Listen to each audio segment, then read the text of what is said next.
अलग अलग तरह के नुस्खे आजमाती है पर बेचारी का सूखा कुआं गीला नहीं हो पाता। क्या ये लड़की अपनी बुलबुल का स्वाद किसी लड़के को दे पाएगी या नहीं, देखेंगे इस रोमांटिक मूवी में जिसका नाम है नोट अंडर टीन। मूवी की शुरुआत में हम जेनी नाम की एक हसीन लड़की को देखते हैं जो अपने रूम में बैठकर पुराने टीवी में एक रोमांटिक मूवी देख रही थी। मूवी देखते हुए जेनी के अंदर गपागप करने की इच्छा जागने लगती है, जिससे वो अपनी प्यास बुझाने के लिए बाबा बंगाली का दिया हुआ हथियार निकालती है और उसे अपनी बुलबुल में डालने लगती है। जेनी अपनी बुलबुल को खुश कर ही रही थी कि तभी उसके डेड रूम के अंदर आ जाते हैं जो जेनी को हैप्पी बर्थडे विश करने आए थे। लेकिन बाबा बंगाली का हथियार अभी भी जेनी की गुफा में ही था। तभी रूम में जेनी के दादा दादी और चर्च के फादर भी आ जाते हैं, लेकिन जेनी उस हथियार को अपनी बुलबुल से सबके सामने बाहर नहीं निकाल सकती थी। अब गली के कुछ बच्चे भी जेनी को बर्थडे विश करने आए थे। उनके साथ जेनी का डॉग भी अंदर आ गया था। वो डॉग जब जेनी के ऊपर से कंबल हटाता है तो बाबा बंगाली का हथियार जेनी की बुलबुल से निकलकर सीधे केक पर जा गिरता है। ये देखकर सभी लोग हैरान होते हैं, जिसके बाद जेनी और उसके भाई को उनके डेट स्कूल छोड़ने के लिए जाते हैं, जहाँ रास्ते में जेनी का भाई जेनी से कहता है कि अब तुम बड़ी हो चुकी हो, इसलिए पहले तुम्हें बॉयफ्रेंड बना लेना चाहिए। पर जेनी इन सब बातों पर ध्यान नहीं देती थी, वो सिर्फ पढ़ाई पर फोकस किया करती थी, इसलिए सभी जेनी को चोमू समझते थे। फिर जेनी के डैड उन्हें स्कूल में छोड़कर चले जाते हैं। इसके बाद हम स्कूल में जैक को देखते हैं जो पूरे स्कूल में फेमस था और स्कूल की सारी लड़कियां जैक के ऊपर मरती थी, पर जैक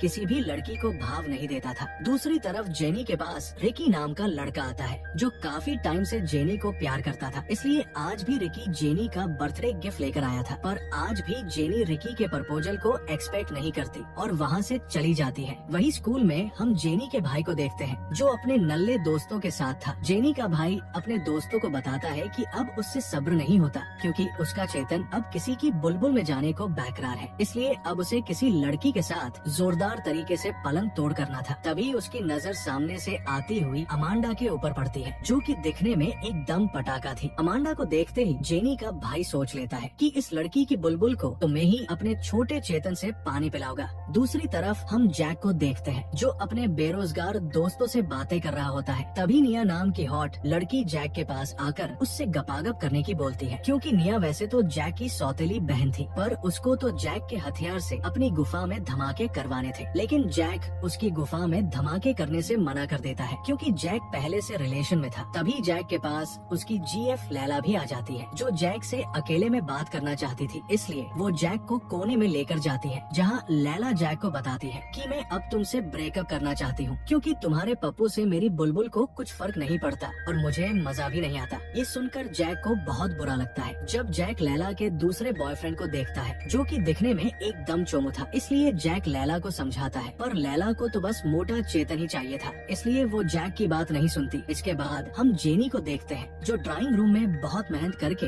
अपनी ड्राइंग बना रही होती है और बड़े परिश्रम के बाद वो अपनी सुंदर पेंटिंग को अंजाम दे देती है। उधर जैक अपने दोस्तों के साथ क्लास खत्म करके जब बाहर आता है तो देखता है कि लैला अपने नए बीएफ के साथ लिपटा लिपटी कर रहे थे। ये देखकर जैक को बहुत बुरा लगता है। तभी जैक का दोस्त उसे बोलता है कि लैला बहुत खूबसूरत है और इस बार भी स्कूल की प्रोम क्वीन वही बनेगी। तो जैक अपने दोस्तों से कहता है कि लैला इतनी भी खास नहीं है क्योंकि ये सब मेकअप का कमाल है, अगर उसके चेहरे से मेकअप हटा दो तो कद्दू जैसी शक्ल हो जाएगी। और रही बात प्रोम क्वीन की, तो वो तो मेकअप करके कोई भी लड़की बन सकती है। तो उसका दोस्त जैक से शर्त लगाता है कि अगर तुमने स्कूल की सबसे चोमू लड़की को स्कूल की प्रोम क्वीन बना दिया तो तुम शर्त जीत जाओगे। तो जैक भी इसके लिए मान जाता है। अब सभी मिलकर जैक के लिए स्कूल की सबसे चोमू लड़की को ढूंढने लगते हैं। तभी उन्हें सामने से जेनी आते हुए दिखाई देती है। तो जैक का दोस्त जैक को जेनी को स्कूल की प्रोम क्वीन बनाने की बोलता है। जैक जेनी को पटाना तो नहीं चाहता था, लेकिन अब उसने अपने दोस्तों से शर्त लगाई थी, इसलिए वो मान जाता है। फिर हम जेनी को क्लास में देखते हैं जहाँ जेनी का प्रेमी यानी कि रिकी सभी क्लास वालों के सामने पोएम सुनाकर जेनी से अपने प्यार का इजहार करने लगता है। दूसरी तरफ हम स्कूल में हम जेनी के भाई लुलू को देखते हैं जो अपने आवारा दोस्तों के साथ लड़कियों को ताड़ रहा होता है और अपने दोस्तों से डिस्कस करता है कि कैसे हमारे छोटे चेतन को किसी की गुफा की सैर कराई जाए। तभी उन्हें एक आइडिया आता है और एसी की पाइपलाइन में छुपकर लड़कियों देखने लगते हैं, जिससे इन्हें आनंद की प्राप्ति हो रही थी। लेकिन अचानक इन तीनों के वजन की वजह से एसी की पाइपलाइन टूट जाती है और ये सीधे जेनी की क्लास में आ टपकते हैं। जब पूरे स्कूल में इन तीनों की हरकत के बारे में पता चल जाता है तो लुलू और उसके दोस्तों को पनिशमेंट दी जाती है। इसके बाद जब स्कूल में लंच होता है तो जैक अपनी शर्त के मुताबिक जेनी के पास पास आता है और उसे अपने साथ डेट पर चलने का ऑफर करता है। बट जेनी जैक से पूछती है कि अबे नल्ले, तूने पिछले 6 सालों से मुझसे बात तक नहीं करी और आज तू मुझे एकदम से डेट पर चलने की बोल रहा है। लेकिन जैक उसे अपनी शर्त के बारे में नहीं बताता, तो जेनी उसके साथ डेट पर जाने से मना कर देती है। इसके बाद हम देखते हैं कि कुछ लड़के ग्राउंड में फुटबॉल खेल रहे होते हैं, लेकिन जैक सबसे अलग अकेले में बैठा हुआ कुछ सोच रहा था कि वो भी पहले फुटबॉल मैच खेला करता था, पर जैक की हरकतों की वजह से मैच में एक आदमी की जान चली गई थी, इसलिए जैक को मैच से बाहर निकाल दिया था। वही रात को हम जेनी को देखते हैं जो जैक के बारे में सोच रही थी, तो जेनी के पास उसके डेड आते हैं। जेनी जब अपने डेड को जैक के बारे में बताती है तो उसके डेड जेनी को समझाते हैं कि जेनी बच्चा, तुम अब बड़ी हो चुकी हो और तुम्हारी बुलबुल भी काफी गुलाबी, और हमने देखा है तुम किस तरह अपनी बुलबुल को शांत करती हो, इसलिए तुम्हें जैक के साथ डेट पर जाना चाहिए। उधर जैक भी अपने घर अपनी बहन निया के पास जाता है और निया से कहता है कि तुम्हें मेरी हेल्प करनी होगी जेनी को पटाने में, ताकि मैं उसे स्कूल की प्रोम क्वीन बना सकूं। तो निया जैक को कुछ आइडिया बताती है जिससे वो जेनी को इम्प्रेस कर सके, लेकिन निया भी इसके बदले जैक से अपनी बुलबुल को गीला करने की बोलती है। जैक निया को समझाता है कि तुम मेरी बहन हो, इसलिए मैं ऐसा नहीं कर सकता। तो निया बोलती है, मुझे इससे कोई फर्क नहीं पड़ता, मुझे तो बस अपनी गुफा में धमाके करवाने हैं। लेकिन जैक निया को खुश किए बिना ही वहाँ से चला जाता है। अगले दिन हम स्कूल में देखते हैं कि कुछ लड़के जेनी के भाई लुलू की धुलाई कर रहे होते हैं, तो जैक आकर लुलू को उन लड़कों से बचाता है, पर लुलू जैक को ही मुक्का मार देता है। तो जैक भी गुस्से में लुलू को धोने लगता है, जिससे जेनी उसे ऐसा करते हुए देख लेती है। मतलब कि भाई को बचाने वाला आइडिया तो फेल हो चुका था। इसलिए जेनी जब पार्क में सबके साथ पेंटिंग बना रही होती है, तो जैक वहाँ आकर उड़ उड़ दबंग दबंग गाना गाने लगता है, पर जैक गाने में बोल देता है कि जेनी के हाथ में गन।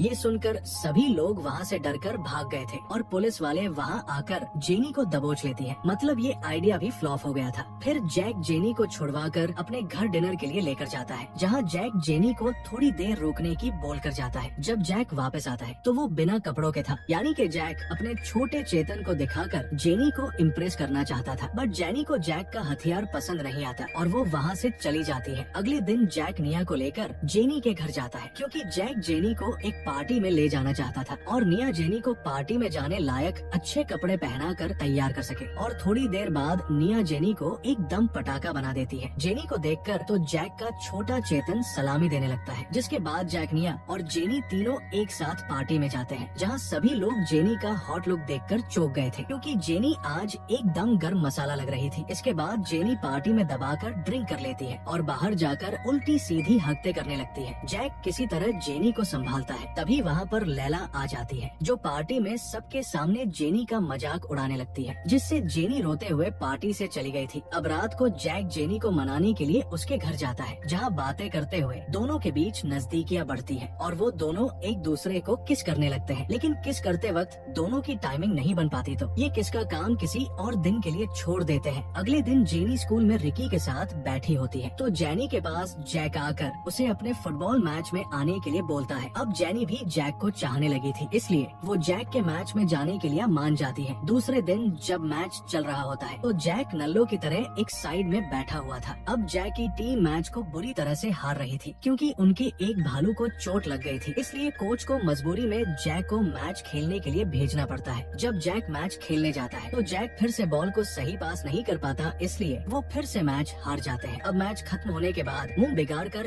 जैक बाहर आता है, तो जेनी भी उसके पीछे आ जाती है और जैक को समझाने लगती है कि एक गेम ही तो हारे हो, और वैसे भी गेम में तो हार जीत चलती रहती है, इसलिए तुम ज्यादा परेशान मत होवो। वो दोनों आपस में बातें कर ही रहे थे कि तभी वहाँ जैक का फ्रेंड आ जाता है, जो मैच हारने के दुख से जैक से बोलता है कि आज हम तुम्हारी वजह से मैच हारे हैं, इसलिए मैं जेनी को सब कुछ बता रहा हूँ। और वो जेनी के कानों में कुछ फूस फूस करने लगता है। अब जैक को लगता है शायद उसने शर्त के बारे उसे बता दिया होगा, तो जैक खुद ही अपनी शर्त के बारे में जेनी को बताने लगता है, क्योंकि अब जैक भी जेनी को पसंद करने लगा था। अब शर्त की बात सुनकर जेनी वहाँ से रोते हुए भाग गई थी। जैक का दोस्त जैकी बताता है कि मैंने जेनी को कुछ भी नहीं बताया था और पकड़ो तूने उसे सब कुछ सच बता दिया, लेकिन अब क्या ही कर सकते थे। आने वाले कुछ दिनों जैक और जेनी दोनों आपस में नहीं मिलते, लेकिन वो दोनों एक दूसरे को बहुत मिस कर रहे होते हैं। अब वो रात आ चुकी थी जिसके लिए जैक ने शर्त लगाई थी, यानी कि प्रोम क्वीन चुनने वाली पार्टी, जहाँ जैक का फ्रेंड जेनी को अपने साथ लेकर आता है और जैक अपनी सौतेली बहन निया के साथ। उसी पार्टी में जेनी का भाई और उसके 2 नल्ले दोस्त भी होते हैं, जो बस किसी की लेने की सोच रहे थे। तभी जेनी का भाई हिम्मत करके अमांडा के पास जाकर उसे लेटर दे देता है। पहले तो अमांडा उस लेटर को पढ़कर उसके साथ गपागप करने से मना कर देती है और जेनी के भाई से बोलती है कि मैं बस तुम्हारा लॉलीपॉप का स्वाद ले सकती हूँ, जिसके लिए अमांडा उसे अपने साथ ले जाती है। उधर जेनी जैक के फ्रेंड के साथ डांस करने लगती है। ये देख जैक भी मिया के साथ डांस करने लगा था। दोनों एक दूसरे को जलाने की कोशिश कर रहे थे। तभी जैक की सौतेली बहन जैक को किस कर लेती है, जिससे जेनी को बिल्कुल भी अच्छा नहीं लगता और वो वहाँ से चली जाती है। थोड़ी देर बाद स्कूल के प्रिंसिपल पार्टी में आकर प्रोमी क्वीन और प्रोम किंग का अनाउंसमेंट करते हैं।